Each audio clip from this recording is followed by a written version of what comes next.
আসসালামু আলাইকুম। আশা করি সবাই ভালো আছেন। আমিও ভালো আছি আলহামদুলিল্লাহ, আল্লাহর রহমতে।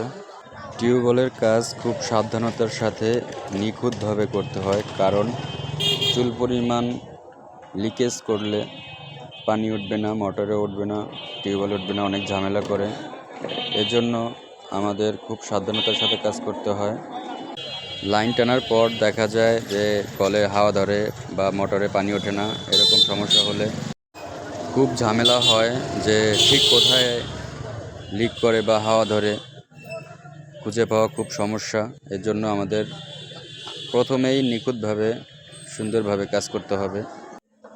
এই টিউবওয়েলের লাইনটা সরানো লাগতো না, এখন নতুন করে একটা রাস্তা হচ্ছে, এজন্য রাস্তার মাঝখানে পড়ছে। এটা একটা বাড়ির রাস্তা, এর জন্য সরাতে হচ্ছে। তো আমাদের কাজগুলো যদি ভালো লাগে অবশ্যই লাইক, কমেন্ট এবং শেয়ার করে দেবেন। সবাই ভালো থাকবেন, সুস্থ থাকবেন। আসসালামু আলাইকুম।